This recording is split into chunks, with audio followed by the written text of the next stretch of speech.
그 전에 장로님께서 저한테 아브라함 설교 언제 끝나냐고 물어보셨는데 오늘 아브라함이 죽습니다.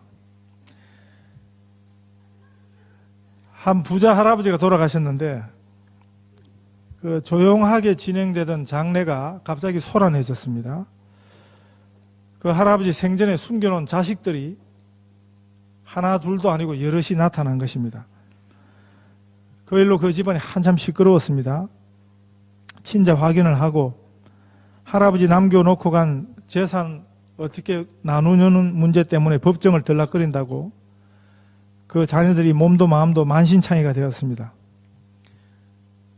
이런 이야기들이 종종 있습니다. 한 유명한 재벌가의 형제들은 그 아버지가 살아있을 때는 그렇게 형제 우애가 좋았습니다.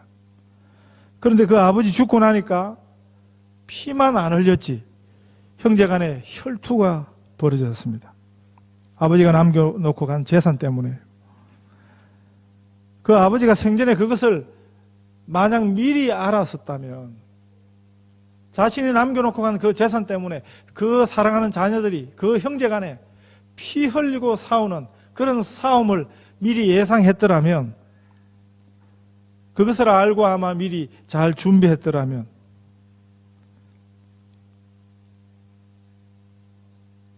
후회해도 소용이 없는 것이지만 그런 아쉬움이 있는 것입니다.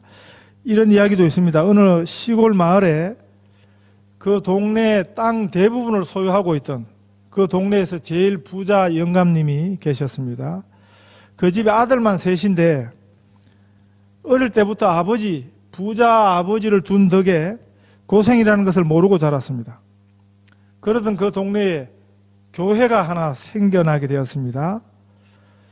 그 부잣집에서 맡아놓고 그 부잣집 일 봐주던 그 동네 사람 하나가 이 처음 생긴 교회의 첫 번 교인이 되었습니다. 그래서 그분이 이제 신앙생활을 열심히 하게 되었고요. 한 번은 그 교회에서 부흥회를 한다고, 시골교회 부흥회니까 뭐 시골 사람 전체를 다 초대를 했습니다.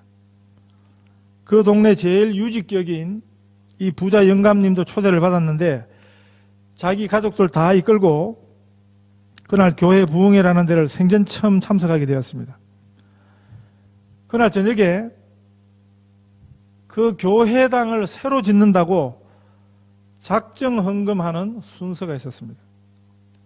그 전도사님이 사역하시던 교회였는데 오늘 교회 처음 오신 분들은 전혀 부담 갖지 마시라고 그렇게 광고를 하고 작정을 하는데 이 부자 영감님이 가만히 지켜보니까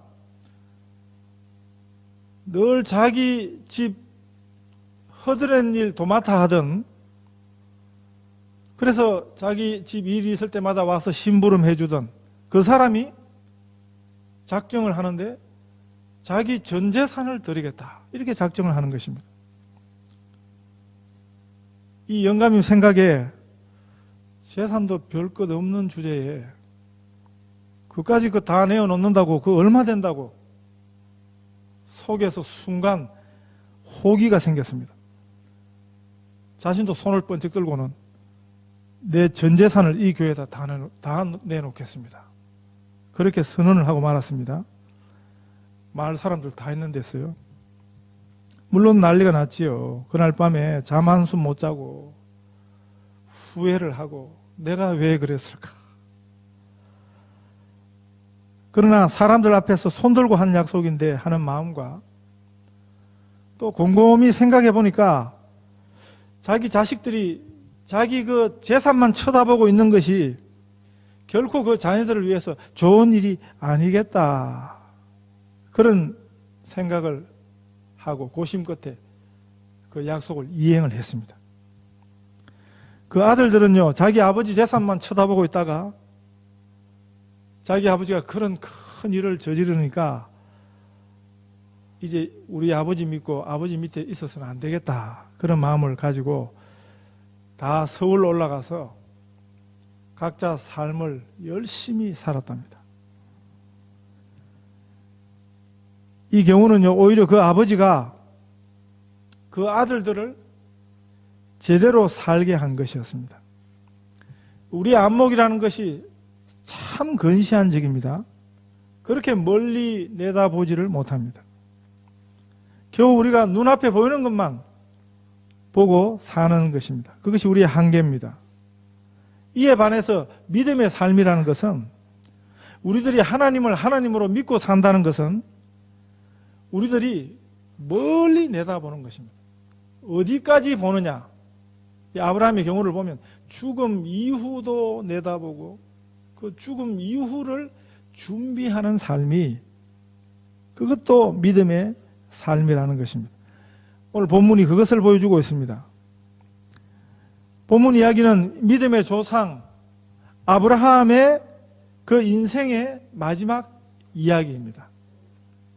성경은 무엇을 보여줍니까? 아브라함도 죽는다 하는 것을 먼저 보여줍니다. 그가 믿음의 어떤 위대한 인생이라도 죽음은 피할 수 없다는 것입니다. 아브라함도 죽게 되었습니다. 자신들이 죽는다는 사실을 잊고 사는 사람들이 많습니다. 특별히 스스로를 대단한 존재로 여길 때 깜빡하는 사실 하나가, 우리 자신도 언젠가는 죽는다 하는 사실을 잊고 있는 것입니다.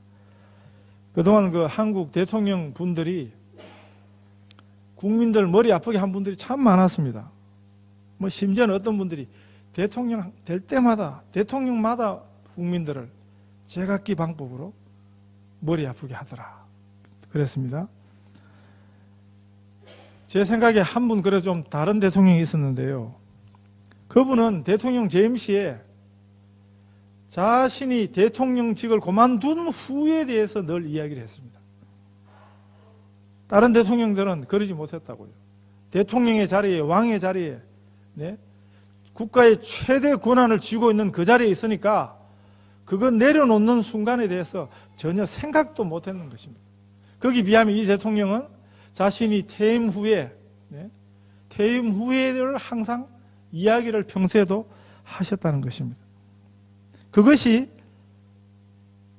그분이 대통령 자리에 있으면서도 대통령 자리에서 내려왔을 때를 심각하게 고려하고 있었다는 사실이 그분의 다른 점이었습니다. 사실 이게 참 어려운 것이거든요. 우리가 권자에 있으면 그 권자에 누리는 일에 빠져가지고 그 다음번을 못 내다보는 것입니다. 그게 대부분의 인생인 것입니다. 우선 내 눈앞에 있는 문제가 다지 그 다음을 못 보는 이런 삶이 하나님이 그 인생에 없는 그런 삶의 특징인 것입니다. 성경은 우리에게 말씀하십니다. 그리고 거듭거듭 보여주시는 게 뭐냐면 인생은 죽는다는 것입니다. 인생은 죽음이라는 문턱 앞에 반드시 서게 된다는 사실을 보여주는 것입니다. 죽음이라는 것은 죽은 자들의 문제가 아니고 바로 살아있는 우리들이 염두에 둬야 되는 그런 문제인 것입니다. 그래서 죽음은 남의 이야기가 아니고 바로 우리들 자신의 이야기입니다. 내 죽으면 끝이다. 내 자식들이 아무리면 어때? 아브라함은 그렇게 생각하지 않았습니다. 그 자신의 죽음 이후에 남겨진 그 자녀들을 위해서 아브라함은 지혜롭게 준비한 것입니다. 그게 오늘 본문의 이야기입니다. 본문 읽으면서 참 재미없다 그렇게 생각하셨죠. 네? 뭐 아브라함이 뭐 이래 애들 많이 낳았어 이렇게 생각하셨죠. 다 이유가 있는 것입니다. 본문은 아브라함에게 여러 자식들이 있었다 그렇게 알려줍니다. 순서로 보면 장자는 이스마엘로부터 다른 6명의 서자들이 있었습니다. 그 당시의 서자들은요, 그 아버지가 살아있을 때 그 아버지의 아들이지, 그 아버지가 죽고 나면 아무런 상속의 권한도 없었습니다. 그 아들들을 위해서 아브라함은 그들을 위한 배려를 자기가 살아있을 때 미리 이렇게 해놓은 것입니다. 6절에 보시면 자기 서자들에게도 재산을 주어 자기 생전에 그들로 하여금 자기 아들 이삭을 떠나 동방 곧 동쪽 땅으로 가게 하였더라. 그렇게 기록하고 있습니다. 여기 보면 자기 생전에 본인이 아브라함이 살아있을 때 나 죽고 나서 뭐 형제들 간에 지네들까지 싸우든 말든 그렇게 생각하지 않고 자기가 죽고 났을 때 자기 서자들이 받게 되는 그런 어려움들을 미리 아브라함이 예상하고 자기 생전에 그렇게 재산을 나누어 준 것입니다. 7절에 보시면 아브라함이 175세까지 살고 죽게 되었다. 이렇게 말하고 있습니다. 그런데 8절에 보면 그가 수가 높고 나이 많아 기운이 진하여 죽었다. 이렇게 기록되었습니다. 이 말이 뭐냐면 아브라함이 병들어서 죽었다든지 사고로 죽었다든지 그게 아니고 그 말은 뭡니까? 갑자기 생각하지 못했는데 갑자기 어느 날 갑자기 죽게 되었다. 이런 뜻이 아니고 아주 건강한 노년을 보내다가 장수하다가 죽었다 하는 이야기를 보여주는 것입니다. 그 말은 아브라함이 건강하고 장수하던 중에 이미 그 아들들을 위한 자식들을 위한 준비를 미리 다 해두었다는 것입니다. 그래서 성경이 보여주는 원리 하나는 우리가 죽음 이후에 대한 준비는요, 우리가 건강할 때 미리 해야 하는 것입니다. 우리가 정신이 말짱할 때 미리 해야 하는 것입니다. 제가 그전에 서울서 이북에서 피난 오신 분들이 세운 교회, 그분들이 사실 평양에 그 교회가 있던 분들인데 피난을 오셨으니까 그 교회를 다녔던 분들이 모아가지고 교회를 세웠습니다. 근데 그분들한테 배우는 거는 정말 신앙이 훌륭한 분들이 많습니다. 그래서 한결같은 고백이 뭐냐면 자신들이 지금 사선을 넘어왔습니다. 하나님의 은혜가 아니었으면 그 남한 땅에 이렇게 살 수 없다는 그런 늘 고백이 있는 분들인데, 근데 그분들이 보니까 부자들이 엄청 많은데 이미 벌써 자신의 재산을 어떻게 죽고 나서 할 것인지 이미 다 관리, 그 계획을 다 해놓더라고요. 심지어는 지금도 살아 계세요. 제가 그 서울에서 그 교회 부목소로 일했을 때가 벌써 20년이 다 돼가는데 지금도 살아 계세요. 그런데도 20년 전에 이미 그분들이 지혜가 나중에 보니까 이 성경에서 왔구나, 아브라함에게서 배웠구나 하는 것을 알게 되었습니다. 그럴 수 있게 하는 것이 바로 그게 믿음이라는 것입니다. 지금 당장 건강하니까, 지금 당장 죽을 일 아니니까 해서 죽음 이후에 대해서 생각하지 않는 게 아니고, 믿음은 미리 내다보는 안목도 그게 믿음이라는 것입니다. 궁극적으로 아브라함은 그 아들 이삭을 위한 준비를 했습니다.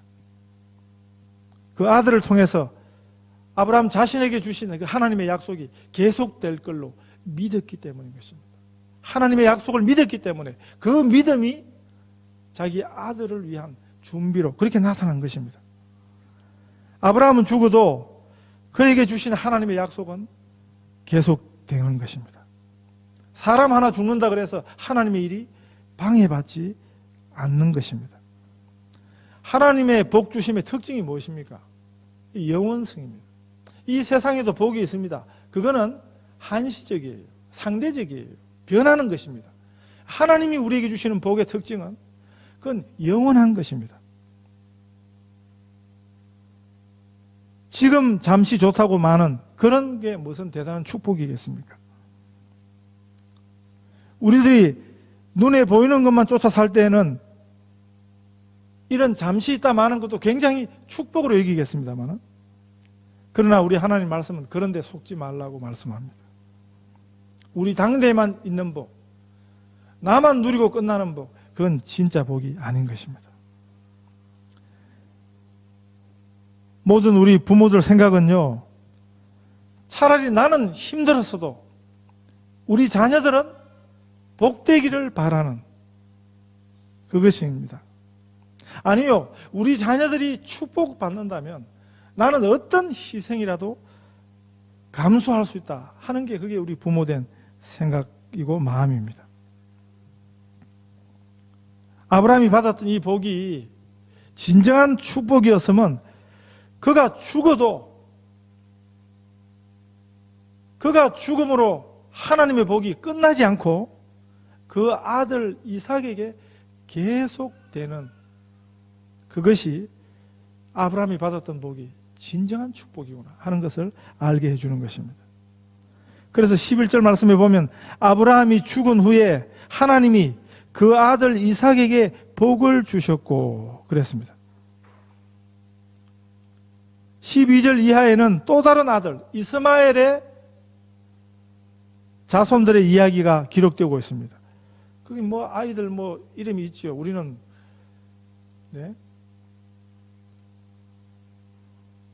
외워야 되는 이름도 잘 못 외우는데 이스마엘의 자녀들 이름이 쭉 나오니까 이거 왜 나왔나 싶으지요. 자, 간단하게 설명하면 이렇습니다. 이 이야기를 요약하면 이스마엘도 자녀 12를 낳고 잘 살았다 하는 것이요. 그 아버지는 그 생애에 하나님이 함께 하시는 기적을 경험하는 아주 놀라운 축복의 삶을 살았는데, 그런데 그 아버지가 죽고 난 다음에 자녀들 간에 분쟁이 일어나고 얼마 가지 않아서 그 집안이 쫄딱 망하게 되었다. 이렇게 된다면 그 아버지 받은 축복이 진정한 축복이겠습니까? 우리들이 이런 이야기를 세상에서 참 많이 보고 듣고 그랬지 않습니까? 오늘 성경 이야기의 중심은 그 아버지는 죽어도, 아브라함은 죽어도 그 아들이 대를 이어서 그 복을 이어받게 되었다 하는 사실입니다. 우리 성도들의 가정에도 이런 축복이 있으시기를 바랍니다. 우리 부모들 받아 누렸던 축복보다 더 큰 축복을 우리 자녀들이 받는 그런 가정 되시기를 바랍니다.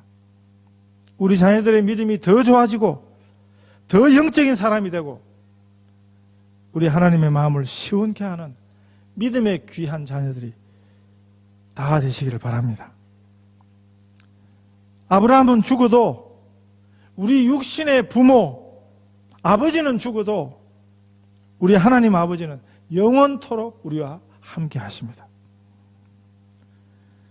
저희 아버지는 제가 20살 때 군에 막 갔을 때 돌아가셨습니다. 저는 그래도 장남이고 20살이 넘었으니까 대학 가면서 저는 홀로 서기를 작정을 했습니다. 그리고 또 군대를 갔습니다. 그런데 제 막내 동생은 그때 15살이었습니다. 어린 나이였습니다. 동생 걱정이 많이 되었습니다. 그러다가 하나님께서 이런 기도를 하게 하셨습니다. 하나님, 이제 우리 가정에는 하나님 아버지 한 분뿐입니다. 육신의 아버지는 돌아가셨기 때문에 우리 가정의 아버지는 이제 하나님 아버지밖에 없습니다. 우리에게 참 좋은 아버지가 되어 주십시오. 우리 동생들에게 참 좋은 아버지가 되어 주시고, 남편을 잃은 우리 어머니에게는 하나님이 우리 어머님의 주님이 되시고 남편이 되어 주세요. 제가 그렇게 아주 열심히 기도했습니다. 그랬더니 저희 형제들이 누가 봐도 집에 아버지 없이 자란 그런 티가 나지 않았습니다. 모르겠습니다. 제가 군대 간 사이에 아버지가 돌아가셔서 사람들이 그걸 잘 몰라서 그랬는지 모르지만 당연히 집에 저희 아버지가 계시는 걸로 그렇게 아시더라고요. 그래서 오랜만에 만나면 저보고 그런다고요. 아버지 어머니 건강하시죠? 저희 아버지 제 20살 때 돌아가셨어요. 그런데 저희 가정에는 육신의 아버지는 일찍 떠나가셨지만 하나님 우리 아버지께서 참 좋은 아버지가 되셔서 지금까지 인도해 주셨습니다. 우리 하나님은 참 좋은 아버지셨습니다. 하나님은 아브라함만의 하나님이 아니시고 그 아들 이삭에게도 하나님이시고 또 그 이삭의 아들 야곱에게도 하나님이십니다. 그 말이 성경에 나오죠. 아브라함과 이삭과 야곱의 하나님이라는 말이 바로 그 뜻입니다. 그 하나님이 바로 우리 아버지 하나님, 또한 우리 자녀의 영원한 아버지 하나님이심을 믿습니다. 그래서 오늘보다 내일이 더 좋은 우리 자녀들의 삶이 될 줄로 믿습니다.